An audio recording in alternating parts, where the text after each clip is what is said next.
Continuamos, son las 7 en punto y bueno, hasta las 8 vamos a estar hablando. Hemos empezado hablando de los funcionarios, la verdad es que llevamos ya muchos días hablando de los funcionarios, es un tema candente, es un tema que afecta a muchas miles de personas, muchos miles de andaluces, hay mucha preocupación, es más, la última llamada que hemos atendido, que es la de Josefina, que estaba en la provincia de Huelva, hombre, la hemos escuchado baja de tono, casi cercana a la depresión. Alicia, ella estaba hablando de que tal vez estaban pensando en ella para trasladarla y supongo que, claro, en contra de su voluntad. Tú le tienes algo que decir, supongo, ¿no? Sí, bueno, que somos conscientes de que se están utilizando cualquier tipo de excusa, cualquier tipo de mala arte, pues bueno, pues porque efectivamente no somos ahora mismo un colectivo muy querido por ellos. Somos independientes, somos profesionales, somos imparciales y todo eso parece que son valores, como ella bien decía, que están no están en alza precisamente, sino en horas bajas. Pero bueno, yo decirle, animarla muchísimo a que somos muchos y que tenemos que estar muy unidos, que somos empleados públicos todos de las distintas administraciones, de la local, de la autonómica, de la sanidad, de la enseñanza, de la justicia. Casi nadie piensa que los policías son también funcionarios, que los médicos son también funcionarios, que los maestros, los profesores son también funcionarios y que a todos nos están agrediendo. Pues simplemente llamarla, decirle que, bueno, pues, perdonad que lo diga, que el CSIC tiene a unos compañeros que ¿Pero por qué te vamos a perdonar? Vamos a luchar, si para eso estáis los sindicatos, ¿no? Luchar para echar una mano. Con ellos, con personas como ellas, vamos a luchar y a tratar de parar esta prepotencia nueva de la administración. Y por lo menos unidos, creo que cosas así como esta, que ya lo estamos repartiendo por todos los centros de trabajo, somos conscientes de que las medidas que ha dictado el Gobierno son arbitrarias, desproporcionadas e injustas, pero vamos a ir contra ellas. Vamos a ir contra ellas y por todos estos motivos. Evidentemente, esta puede unirse a nosotros y que vamos a intentar con toda la fuerza, entre todos muy unidos, pararle los pies a esta administración. Josefina, has tomado nota, ¿no? Has tomado nota de lo que acaba de decir Alicia. Luis, y ahora Fernando. Sí, yo únicamente quería decirle a Josefina que para no sentirse sola, que acuda a su sindicato. Es decir, que acuda directamente al sindicato, que allí la atenderán y que la defenderán convenientemente. Fernando. Sí, vamos, yo creo que es que hay que remontarse en realidad a los orígenes de la autonomía y del Estatuto de Autonomía originario, en que basaba la organización de la Administración precisamente a través de las diputaciones. Así estaba redactado originariamente el Estatuto en el año 82. Se utilizaban las diputaciones, se organizaban adecuadamente para dar el servicio periférico a la Junta de Andalucía de forma provincial dentro precisamente de las diputaciones. ¿Qué pasaba? Que las diputaciones era una organización que estaba hecha, que estaba más que consolidada y ellos necesitaban digo ellos, en ese caso el Partido Socialista, necesitaba una administración hecha a su imagen y semejanza. Entonces aparece una administración en aluvión. Los funcionarios del Estado que se integran como consecuencia de la integración de los servicios y, por otra parte, un chorro inmenso de interinos. Interinos que, conforme pasa el tiempo, van sacando oposiciones, pero básicamente la acreditación del tiempo de prestación de servicio contaba como el principal mérito, con lo cual desconfiguraba, desnaturalizaba las oposiciones directas, dejando en imposibilidad manifiesta de acceso a los opositores que no habían sido previamente interinos, y el problema es cómo habían entrado en aquel entonces los interinos. El asunto es que esto después provocó una serie de pronunciamientos judiciales de lo contencioso administrativo, todos en contra permanentemente, y nunca han resuelto la cuestión. Quizá de esto el que más sepa sea el señor Clavero Arévalo, que ha hecho innumerables dictámenes y asesoramientos en relación con la cuestión, y actualmente vemos cómo todos los pronunciamientos siguen siendo en contra de la Junta de Andalucía. Pero yo le hago una pregunta también aquí a Alicia. Tenemos a alguien al teléfono, ¿eh? Sí. Pido rapidez. No, sí, Fernando. como experta sindical y en función de lo que antes decía Luis, teniendo en cuenta los presupuestos de la Junta de Andalucía y la parte del presupuesto con el que se carga los gastos corrientes de personal, yo entiendo que hay una administración sobredimensionada, pero de una forma escandalosa. Y esto hay que ponerle coto y de alguna forma, yo sé cuál es la fórmula, al menos la que yo tendría, pero yo quisiera saber la opinión también de los demás. Bueno, opinión es muy fácil. En los presupuestos generales de la Junta de Andalucía hay una partida que es la del capítulo 1, que es los gastos de personal. A mí me gustaría que cualquier ciudadano pueda consultar en Boja cuánto asciende. Realmente los empleados públicos no somos ni muchos ni menos, somos los que debemos estar. Y se ha planteado en las plantillas que debemos existir pues para prestar los servicios básicos que tenemos que prestar a los ciudadanos y los servicios públicos. Otra cuestión es, y efectivamente te doy la razón, Fernando, lo que se ha querido sobredimensionar y duplicar e incluso triplicar. Y entonces, en ese sentido, también, de nuevo, pues también emplazo a que cualquiera pueda ver cómo en los presupuestos de la Junta de Andalucía hay otra partida que se llama otro personal, inversiones, etcétera. Y por no ir más lejos, todas las entidades públicas empresariales de las que hablaba Luis, todas esas agencias, los consorcios, las fundaciones del sector público, no es que estén participadas por la Junta, es que están participadas mayoritariamente. Es que se les inyecta transferencias y subvenciones y funcionan con transferencias y subvenciones. A partir de ahí está la sobredimensión. Hay alguien en línea. Buenas tardes. Hola, buenas tardes. Hola, nombre, por favor. Soy Cheli, llamo desde Córdoba. Cheli, Córdoba. Adelante. Sí.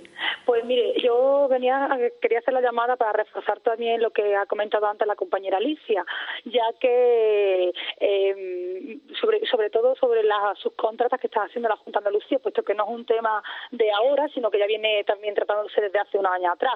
Recuerdo porque también llamo porque soy una de las afectadas con el tema de la tramitación de las ayudas para el alquiler para mayores de 30 años, donde efectivamente hay funcionarios suficientes ahora en este momento y en años pasados para atender esas tramitaciones, cosa que la Junta de Andalucía ha subcontratado a empresas privadas para que hicieran ese servicio. Empresas que desde el año 2010 se cambió la normativa, donde en un primer momento podían cobrar un 7% por ese servicio y posteriormente rebajaron a un 3,5%, cosa que no hicieron caso muchas de esas empresas, en concreto una, no sé si podría dar el nombre, ahora me lo dice, y estaban cobrando a todos los ciudadanos el 7%. Se ha denunciado y solamente quería que Alicia tuviera también ese dato, pues si quiere testimonios y testigos, pues que se ponga también en contacto, que yo soy una ciudadana que quiero denunciar ese tema.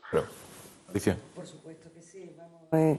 Puedes ponerte en contacto con nuestro sindicato en Córdoba, creo que ha dicho que... Sí, en Córdoba, sí. En Córdoba, en Manuel de la Bazurito tiene allí tu sindicato y el mío, para que poder comentarle a los compañeros todo esto y cualquier otra cuestión más, porque evidentemente esto entre todos, como le contesté a la otra llamada, tenemos que pararlo y sobre todo hacerle llegar a todos los ciudadanos que ni los empleados públicos, ni por supuesto los ciudadanos somos los culpables de esta crisis. No somos los culpables, que servicio público y déficit público no se puede equiparar. El servicio público se tiene que prestar a los ciudadanos por los mejores profesionales, los más cualificados, aquellos que en buena lid han competido con otros tantos miles de ciudadanos para acceder a un puesto en la administración, ya sean médicos, ya esté detrás de una ventanilla, ya sea llevando una carta al último pueblo. Cheli, muchísimas gracias. Gracias, y sobre todo Alicia por defender también nuestros derechos como ciudadanos y como consumidores, claro que sí. Mientras que las empresas privadas no están haciendo eso, sino al contrario, y que como bien dice, han sido muchas elegidas a dedo porque son primo de, amigo de, hermano de. Gracias, Cheli. Muchísimas gracias. Muchísimas gracias. Buenas tardes. Algunos espectadores, Agustín, pensarán que, oye, es mucha insistencia también con el asunto de los sindicatos. Ahora mismo yo iba a poner el foco sobre eso. Pero yo creo que... ¿Cómo le afecta al andaluz medio que está ocurriendo a... Yo le iba a decir de otra manera, esta es la magnitud, o sea, porque hay tantísimos miles de personas afectadas en Andalucía, decenas de miles de afectados porque son trabajadores de la función pública, que el tema, claro, es normal que se extienda y que tenga que atañe a muchísimas personas. De hecho, todas las llamadas que han entrado hasta el momento vienen por este lado, ¿no? Vienen hablando de qué es cómo les va a afectar este recorte importante en cuanto a derechos a los trabajadores de la función pública. ¿Sabes qué me preocupa a mí? Siempre me preocupa, siempre, hombre. Desde el minuto uno que empecé este programa hace ya unos meses, el año pasado. La gente que está en paro, claro. el parado de larga duración, ¿sabes? Que está viendo el programa y está diciendo, bueno, pues estoy con los funcionarios, tal, no sé qué, pero bueno, ¿y de lo mío qué? ¿sabes? Yo siempre estoy pensando en ellos. Claro, pero si es que es un poco vuelta a lo mismo. Ni los empleados públicos somos los culpables, ni los ciudadanos son los culpables, ni los parados se merecen que en esta comunidad autónoma se haya despilfarrado 1.000 millones en ERE fraudulento. Es que nadie nos merecemos nada de esto. Y yo lo he dicho aquí, y recuerdo en este programa al menos un par de veces, y hoy lo repetiré otra vez. Insisto, el fraude de los ERE en buena medida no se hubiera producido si se hubiera tramitado todas esas ayudas a través de funcionarios. Permitidme que dé paso ya a Almudena, porque si no se nos va a echar el tiempo encima y ella tiene para darnos pues esas noticias que hacen que este programa se llame Andalucía Debate. Almudena Orrequia, muy buenas tardes, adelante. Hola, ¿qué tal? Muy buenas tardes, Agustín. Buenas tardes a todos. Hoy es miércoles 23 de mayo. La actualidad de esta jornada nos lleva a hablar de nuevo de los sueldos de los altos cargos de la Junta de Andalucía. Es que mientras el gobierno andaluz ha recortado de un 5 a un 15% el salario de los empleados públicos, mantiene este plus a los altos cargos, este plus de productividad. Y es que esta cantidad es 5 veces superior a la que recibe un funcionario de la Junta de Andalucía. La productividad que ya han cobrado los 31 altos cargos de la Consejería de Innovación, Ciencia y Empresa asciende a casi 37.000 euros. Estos arrojan una media por alto cargo asesor de 1.193 euros frente a los 250 euros de media que puede percibir un funcionario de la Junta. Para que un funcionario pudiera percibir la productividad de un cuatrimestre de este asesor, tendría que estar trabajando casi 5 años. Hay otro colectivo cuya productividad es mucho más pequeña. Se trata de los laborales de la Administración General de la Junta, que solo perciben 80 euros al cuatrimestre por este plus. Mientras, el presidente de la Junta, José Antonio Griñán, descartó ayer que los altos cargos deban renunciar a los privilegios que ahora disfrutan, como los pluses de productividad, las casas gratis o las cesantías. Y hoy también les contamos novedades sobre el caso de los expedientes de regulación de empleo irregulares, y es que la juez que instruye este caso, Mercedes Alaya, ha impuesto ya una fianza a Antonio Fernández, ex consejero de Empleo, que lleva casi un mes en prisión. Una fianza que asciende a 807 millones de euros y que llega un mes después de que el exconsejero fuera enviado en prisión por la misma juez. Está imputado por cohecho, prevaricación, falsedad por su implicación en el escándalo de los ERE fraudulentos. Además, la juez ha confirmado las fianzas que impuso en diciembre pasado a los primeros 16 imputados y que en total son 4.700.000 euros. Fuentes del caso informaba que la juez en sendos autos ha confirmado su decisión respecto a las primeras fianzas impuestas, en las que contó con el apoyo de la Fiscalía Anticorrupción, por entender que todos los acusados cobraron dinero público con pleno conocimiento de su ilicitud. El objetivo, según la juez, era que devolviera las ingentes cantidades de dinero público obtenido de manera ilícita. Los sueldos de los altos cargos y el recorte a los funcionarios, y también el escándalo de los expedientes de regulación de empleo, son los temas que proponemos hoy para debatir. Ya saben que nos pueden hacer llegar su opinión de diferentes formas. Lo pueden hacer a través de Facebook, también lo pueden hacer a través de Twitter, y tienen una línea de teléfono para participar en directo y dejarnos sus comentarios. Vuelvo a Paso Plató para que nuestros contertulios de hoy sigan hablando sobre todos estos asuntos. Seguiremos hablando, gracias Almudena, y seguiremos también recibiendo llamadas al teléfono que aparece en pantalla, 902-090-714. Esperamos que nos comentéis lo que tengáis a bien. Don Francisco. Tema muy importante, ¿no? El de los expedientes de regulación de empleo. Parece mentira, podemos estar hablando en el mes de noviembre, por ejemplo, diciembre, ¿no? del 2011, y estaríamos hablando prácticamente de lo mismo, con ese frío invernal.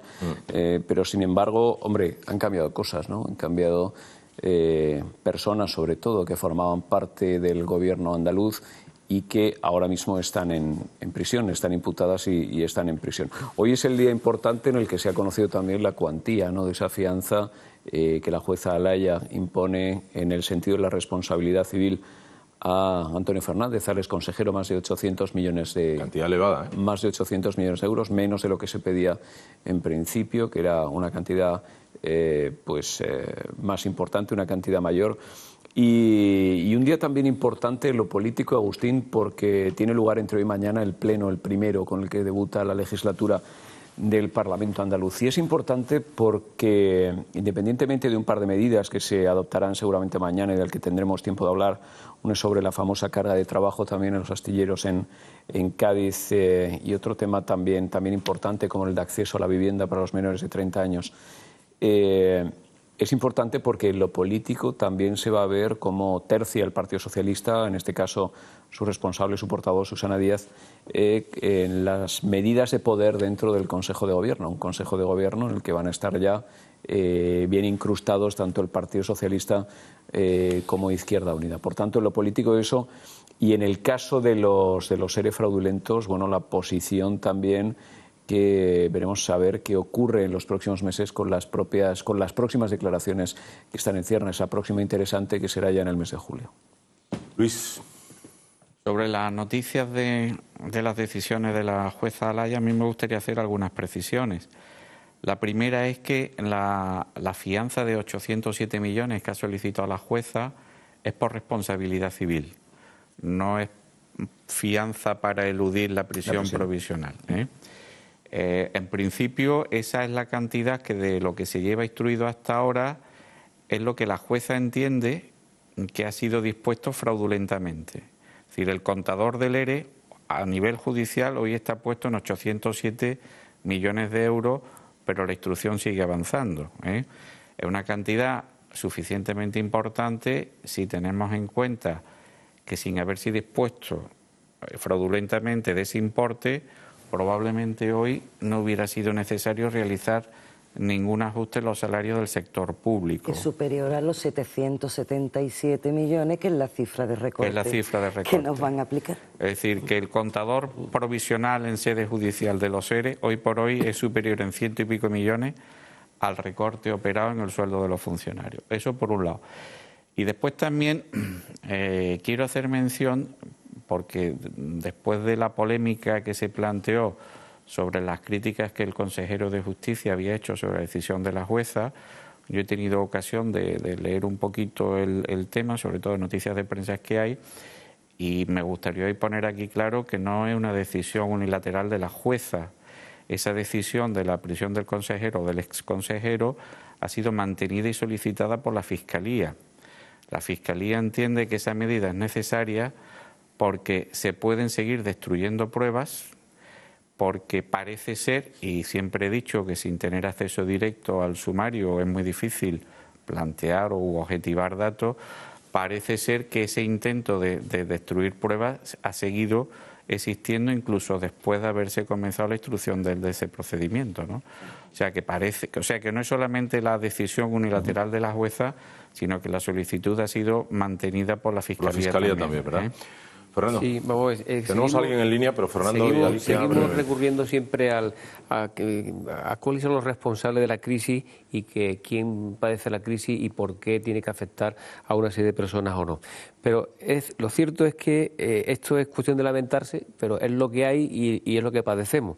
Esto fue auspiciado por una serie de sinvergüenzas que fueron los que se dedicaron a hacer los productos derivados estos de carácter financiero, una serie de estúpidos que entraron al trapo y después los ingenuos o la gran población, que somos la gente decente, que somos los que estamos cogidos y pillados por todos lados, que somos los que estamos padeciendo realmente la crisis. Yo creo que en eso, pero ya es cuestión de lamentarse. Lo cierto es que tenemos un problema y hay que solventarlo. En el caso de los ERE, y a colación con lo que decía antes y Alicia, yo soy de la opinión de que todo lo que sea subcontratable con carácter general en la administración, en mi opinión, bienvenido sea siempre y cuando se atenga a principios de eficacia y eficiencia. Ahora bien, las potestades de imperium de la administración en absoluto deben y pueden ser, porque sería absolutamente absurdo, y yo entiendo que absolutamente ilegal, subcontratada. Y en el caso de los ERE hay una parte que en el fondo se ha subcontratado, pero es que hay órganos, entre comillas, que están subcontratando las resoluciones administrativas absolutamente de imperium en la propia Junta de Andalucía, lo cual es absolutamente ilegal. Y eso hay que decirlo con toda la claridad del mundo. Ahora bien, eso no significa que haya una parte de la administración que, al menos desde mi punto de vista, sí sería bueno que se descentralice lo que es su gestión. Una cosa es la titularidad del servicio y otra cosa es la gestión del mismo. Son dos cosas distintas. Y yo entiendo que no porque se gestione públicamente sea mejor, en absoluto. Al teléfono, buenas tardes. Hola, buenas tardes. Hola, nombre, por favor. Mi nombre es Sara, llamo desde Granada, un pueblecito, La Zubia. Muy bien. Sara, adelante. Vale. Pues mira, quería comentar, hombre, en primer lugar, la noticia que habéis dado de los políticos, que tienen su plus y sus cosas. Yo soy de izquierda, desde luego, pero me parece, si eso es así, me parece fatal, ¿no? Y vamos, que en la crisis que se está viviendo hoy no podemos permitir que nos estén bajando sueldos y otras personas tengan plus, pero me refiero tanto a los de izquierdas que están gobernando como a los del PP que también están en el Parlamento, que también se llevan sus comisiones. Con respecto a los funcionarios, pues yo lo lamento mucho, porque es verdad que a nadie nos gusta que nos bajen el sueldo, pero ¿y el resto de los ciudadanos de Andalucía que hemos tenido que cerrar negocios, que no tenemos no una bajada, sino que no tenemos un trabajo, ¿no? Su situación es difícil, pues puedo asegurar que en Andalucía hay personas muchas más difíciles que ahora mismo la situación de los funcionarios, Y para terminar, me gustaría deciros que la culpa de esta crisis ni la tienen los funcionarios, ni la tenemos los ciudadanos normales, ni nadie. ¿Cómo se arreglaría esto? Pienso yo. Primero, que aquí todo el que se haya llevado dinero, que lo devuelva, porque es el dinero de los ciudadanos. La justicia en estas cosas es muy lenta. En cambio, cuando un pobre deja de pagar una hipoteca, de momento la justicia es muy rápida, de momento le embargan la casa, ¿vale? Eso en primer lugar. La justicia no es igual para todos, porque todos tenemos que pagar impuestos y todos sabemos, por ejemplo, los clubes de fútbol, hoy con esto del Barça, del himno, que deben cantidades inmensas de dinero a Hacienda, y nadie se lo reclama. Ese dinero es también nuestro, que se podrían solventar muchas papeletas, ¿no? Y por último, hombre, pues me gustaría abrir un debate, yo sé que no va a ser lo más correcto en este programa, ¿no? ¿Por qué? Que es sobre la Iglesia, que tampoco paga ningún tipo de impuestos. Lo del IBI. Exactamente, ¿no? Y ellos sí que reciben después... Oye, ¿por qué dices, Sara? ¿Por qué dices en ese programa no lo más correcto? Hombre, porque vamos, yo he dicho francamente que soy de izquierda. ¿Qué tengo yo? ¿Cara de monje franciscano? 30 años, ¿no? Porque yo sí que soy capaz de criticar a las personas de izquierda que me están gobernando. Hay que criticar a todo el mundo. Aquí no se libra nadie. Será por criticar. Entonces, Será por criticar. Aquí no se libra nadie, Sara. No, pero hombre, sí que es verdad. Hay muy pocos que lo estén haciendo bien, muy pocos. Que haya llevado allí a un parlamentario del PSOE o de Izquierda Unida. Si los del PSOE no quieren venir, pero si yo estaría encantado de tener aquí, de verdad. A mí me lo dicen, me paran por la calle. Oye, Agustín, ¿qué pasa? ¿Cómo no lleváis tal? Pero os invitamos, pero no vienen, porque yo qué sé, pues no querrán venir. Claro, entonces, ¿qué pasa con esto, hombre? Pues es verdad que después la Iglesia también ellos hacen uso de los servicios que pagamos todos los ciudadanos. Como por ejemplo, hay profesores y profesoras religiosos que cobran una nómina por dar religión en los colegios. No sé si harán declaración de la renta, yo no lo sé. Hay personas mayores, monjas, curas, que también tienen su servicio de asistencia a domicilio, que eso también lo pagamos todos con nuestros impuestos. De todo eso se puede hablar, Sara. De todo eso se puede hablar. Te lo puedo asegurar, ¿vale? ¿Cómo? Sara. Sí, dime. Un beso. Ah, vale, pues muchísimas gracias, A ti, por tu llamada, Sara. Vale, adiós. Hasta luego, buenas tardes. Agustín, una precisión sobre el pago de impuestos por parte de la Iglesia Católica. Nos guste o no, a mí personalmente no me gusta, la Iglesia Católica de las pocas confesiones religiosas que está erigida en Estado, pero un Estado con todas sus consecuencias. Entonces, la mayoría de estas exenciones que la Iglesia Católica tiene en impuestos españoles es como consecuencia de tratados internacionales firmados entre el Gobierno de España y el Estado Vaticano. Como tal, tratados internacionales son de obligatorio cumplimiento y de obligatoria traslación al ordenamiento jurídico interno. Entonces, ese es el motivo por el cual existen históricamente esas exenciones en las leyes españolas. Nos podrá gustar o no, pero ese es el motivo y es el fundamento. Bien, pero bueno, mira, ya hemos aprendido algo más. Pero además existe... Alicia, te tocaba ahora. Frank. Alicia, No, Alicia. adelante. Alicia, voy cuando yo, quieras. ya. Sí. Alicia, ataca. Bueno, lo primero Vamos, Alicia. que quería era contestar a una afirmación que hizo antes Fernando. Yo creo que si hablamos de eficacia y eficiencia, creo que a cualquier ciudadano lo que le interesa es que los servicios públicos le cuesten lo menos posible, que sean los de mejor calidad posible y que sean los más eficaces porque, oye, que tengamos que pagar todo menos impuestos, pues por tener lo mejor. La mejor de la sanidad, la mejor de la educación, la mejor de las atenciones en todos los aspectos públicos. Y eso aún no se ha demostrado, que externalizándolos o privatizándolos, esos servicios públicos, se haga mejor. Eso aún está por demostrarlo. A cualquiera. Es más, desde lo privado nos cuesta más caro cuando se ha externalizado. Y yo siempre me remito a Boja y presupuestos. Y vamos a mirarlo y a ver cuánto nos cuesta. Más caro, pongo el ejemplo, en una consejería cualquiera, una amiga mía me lo contaba el otro día, ¿no?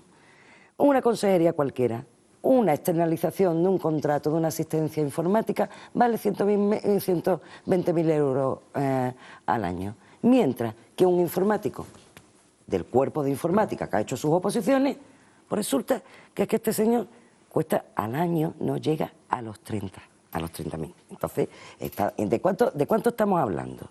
Es que estamos hablando de una diferencia tremenda. Eso por ahí. Yo creo que eso aún no se ha demostrado. Y por no decir que con sus empresas públicas y sus entidades, inventos varios, lo que está haciendo el gobierno andaluz en concreto es hacerle competencia a muchas empresas privadas. Que eso es harina de otro costal. Eso, si quieres, sí que ahí sí que te doy la razón, pero es otro tema. Ellos mismos le están haciendo competencia a las empresas privadas. Y ahora, con respecto a lo de esta señora, bueno, es que yo entiendo que, claro, cuando desde un gobierno se pone la apisonadora con las estructuras de poder tan fuertes y tan terribles para hacerle convencer a todos los ciudadanos que somos los malos de la película y que somos unos privilegiados, que me gustaría a mí decir que a ver dónde están nuestros privilegios y que qué pasa con los parados, pues si es que esto no es una cuestión de que tú match, no es una cuestión de que yo estoy peor que tú o tú peor que yo. Esto es una cuestión de que tenemos que estar todos unidos, que nosotros, los empleados públicos, también somos trabajadores. Y que lo que está claro es que en menos de 2 años nos han bajado el sueldo un 21%. Y que nos han bajado el sueldo y otro tipo de derechos que son históricos, conseguidos de hace años y que ahí están. Y que esto no se trata de decir que es que tú vivías mejor. Porque desde luego, cuando aquí estábamos en época de bonanza, cualquier convenio de cualquier empresa subía a qué nivel subía de puntos y desde luego en la administración pública os puedo asegurar que el IPC. Y se acabó. Sí, Fernando, breve porque tenemos... Sí, muy breve. Yo quiero contar 2 cosas, Alicia. Una, y le contesto también a la señora que llamó antes, y eso se ha dicho aquí en repetidas ocasiones. Si el 53% del Producto Interior Bruto andaluz es consecuencia directa o indirecta de la Junta de Andalucía, el espacio que se queda a la iniciativa privada es simplemente el 47%. Significa que a todo lo que no sea público es un problema endémico en tanto en cuanto no se modifique la estructura presupuestaria y la forma de asignación al final del PIB andaluz, porque está totalmente coartado desde la óptica pública. Pero yo le contesto también a Alicia para contrarrestar un poco lo que ella me dice. Si vayamos simplemente a la educación. Coste de alumnos, empresa en enseñanza pública, privada y concertada. Si hay una sobredemanda de enseñanza concertada que es un 37% más barata, ¿por qué no se incentiva esa posibilidad? Es más barato y es más eficiente porque la eficiencia en este caso la determina el cliente, que es el padre. Bueno, pero concertada significa que también está sostenida con fondos públicos, ¿no? Pero cuesta el 37%. Bueno, pero también está sostenida con fondos públicos. Pero que yo soy de la opinión, vamos a hacerlo todo transparente. Del cheque estudiante directamente y cada uno decida. Bueno, sí, mi opinión. Y la libertad que está reconocida en la Constitución. A mí vendría bien, eso ese chequecito todo. a mí me vendría bien. Eso ante todo. La libertad que está reconocida en la Constitución para que cada padre lleve a su hijo a donde estime conveniente o donde se lo pueda permitir. Pero desde luego, nosotros, como defensores de lo público, como sindicato que está ampliamente implantado en el ámbito de lo público, no hacemos otra cosa nada más que desde todos los sectores, ¿no? Defender lo público. Incentivar lo público. Y defender lo público porque es de todo y porque no es patrimonio de nadie. Y que desde lo público no se haga competencia a lo privado. Agustín, brevemente, Fran, y ya nos vamos a publicidad. Es que si no... Préstame 24 segundos. ¿24? Empiezo a contar ya. Con 20 ya. Cuando hay mudanza del poder, sobre lo de la Iglesia, lo que contaba la anterior comunicante, cuando hay mudanza del poder del PSOE y pasa a la oposición, se crea una especial